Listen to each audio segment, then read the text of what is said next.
It's late, but it's finally here. This is the motherboard everybody has been waiting for. The MSI B850M Mortar Wi-Fi.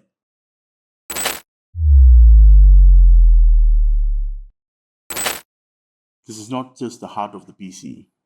It's the foundation from design to performance to personality. This is the MSI B850M Mortar Wi-Fi. Let's dive into an unboxing. So unboxing the MSI B850M Mortar Wi-Fi. The first thing you would see is the MSI Easy Wi-Fi antenna. Following that, you find the motherboard itself, and then removing all the cardboard, you find the Easy front panel connection cable. You have the MSI proprietary Easy connection cable. You've got SATA cables. You've got Easy M.2 clip remover. You've got Easy M.2 clips and M.2 screws. Last but not least, making a guest appearance, other necessary paperwork. It's the perfect MATX motherboard in my personal opinion. It has a perfect square size. It is 243.84 millimeters in length and 243.84 millimeters in height. The PCB is composed of 8 layers and it also has 2 ounces of copper in it.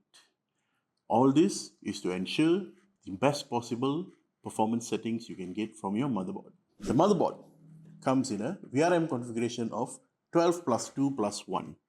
And aiding all that is smart power stages with the ampere rating of 60 amps.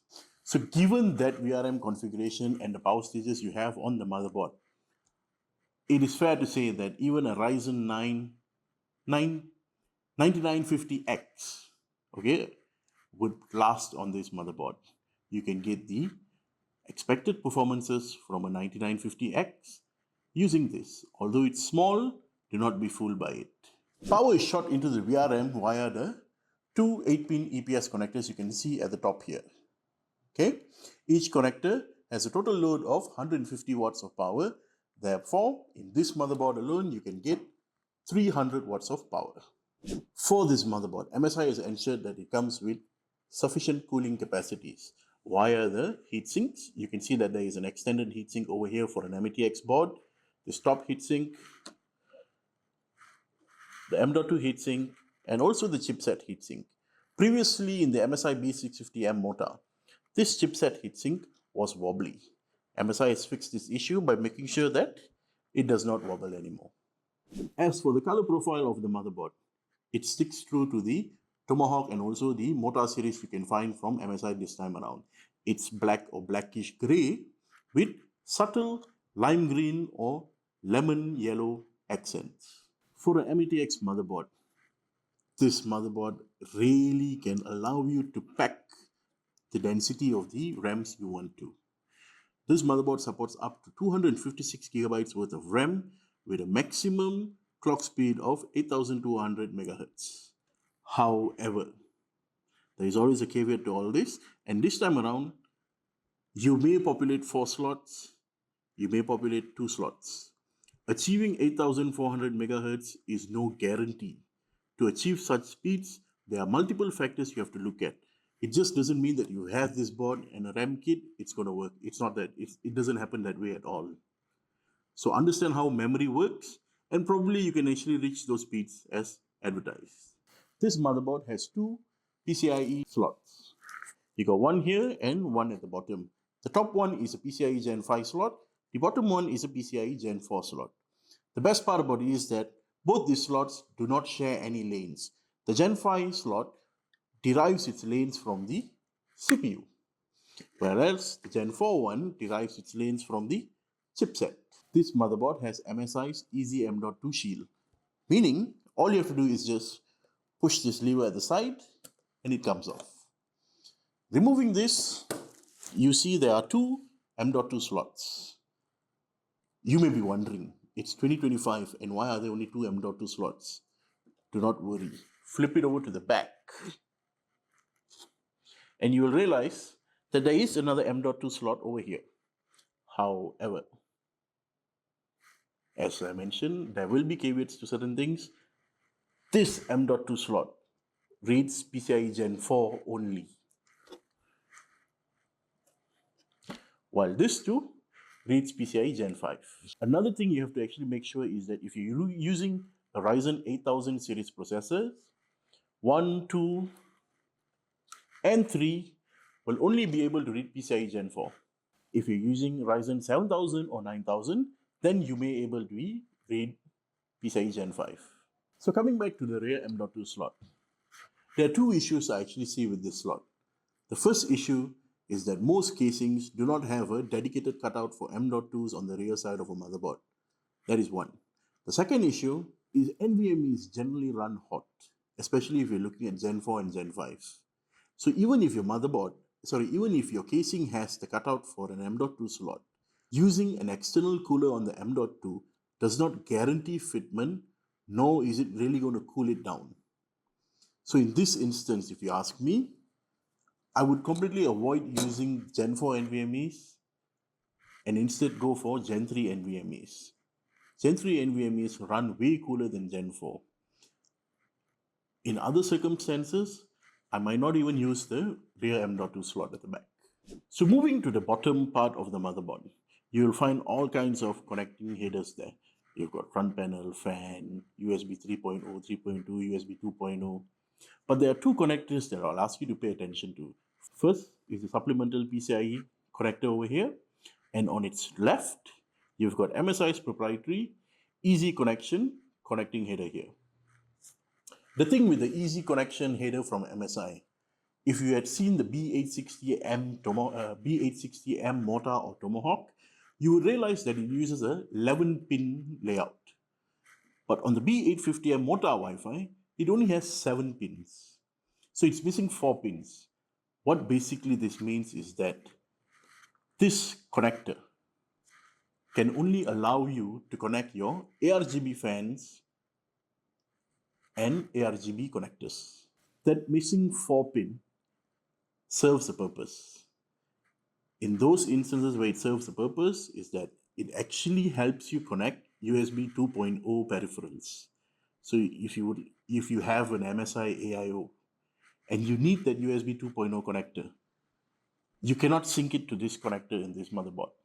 So that is something one should actually take note of with this. This supplemental PCIe connector. Plugging in your PCIe connector from a power supply directly to this motherboard gives all these lanes extra 250 watts of power. So if you're actually using a Gen 5 graphic card, you're using a Gen 5 NVMe and another Gen 5 NVMe, then it is advisable to plug this in. If you're just running a Gen 5 graphic card and Gen 4 NVMEs, I don't see the point in actually plugging that in. But if you're going max out all Gen 5s, by all means, do what you fancy. So I've touched on pretty much almost everything you can find at the front of the board and also the rear part of the board. Now let's move off to the connectivity at the back. You've got 7 USB Type A ports. You've got 2 USB Type C ports. Because this is a B850M, there are no USB 4.0 ports on this. Of course, you've got 3.2 and whatnot, but no 4.0. So that's not a big deal, actually, if you ask me. I mean, we rarely use USB 4.0 today besides charging your mobile phones, maybe, or data transfer, but that's very rare. So I can live without USB 4.0 if you ask me. But what I like that MSI has done here is that they've actually printed out the connectivity signals you have there. It shows you the transfer rate or data rate coming out from it. And another neat feature or something really thoughtful MSI has done here is, if you see there are 2 buttons at the top here, okay?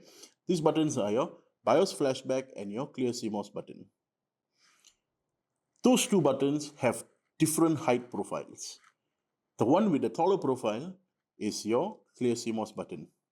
The one with the shorter profile is your BIOS flashback button. So let's say you are coming from a Ryzen, actually no, there's no need to update the BIOS for this because it supports both 7000 and 9000 and 8000 out of the box. So maybe in the future, when Ryzen 10,000, 11,000 gets released, you would like to upgrade your BIOS or update your BIOS, you can do so without having a CPU. All you have to do is just download the necessary BIOS file from the website plug it into the dedicated USB port at the back, and turn it on by pressing the button. And you get the latest BIOS installed, and you can use your future processor just like that. And now, if you actually ask me, what do I think about the board? Whew, it's a lot. For one, I like how the board has MSI's Easy PCIe toggle. Okay, MSI says it's the Easy PCIe release button, but for me, I'm going to call it a toggle because to actually put a graphic card in here, you've got to press it in once, and then you've got to release it after you've actually put the graphic card in. If you do not release it, it doesn't lock there. Let me just show you guys a simple demonstration. This is a very old MSI graphic card. So right now, okay, the PCIe Gen 5 slot at the top is locked. So I will have to press it. It's unlocked. I'm going to slot the graphic card in now. Okay. If I do not press that button, it comes off. But let me put it back in. And I press the button. It's not coming out. So this thing is actually damn secure if you ask me, and I think it's a really great feature MSI is included in their motherboards. Release.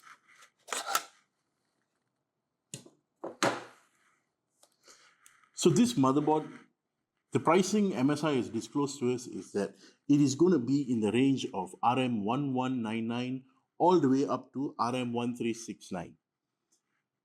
It may seem costly for a MATX board, but the features and the performance that you are bound to get with this motherboard is almost flagship-like.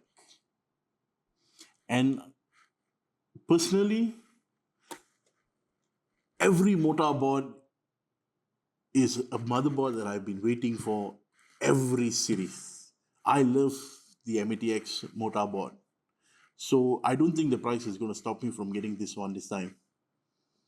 So I hope you guys liked the review. If you did, do like and subscribe.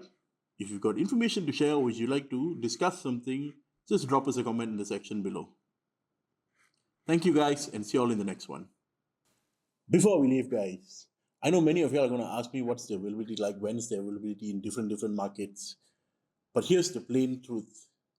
I have no idea myself. As for Malaysia, I've been told by MSI that this board will be available mid-April.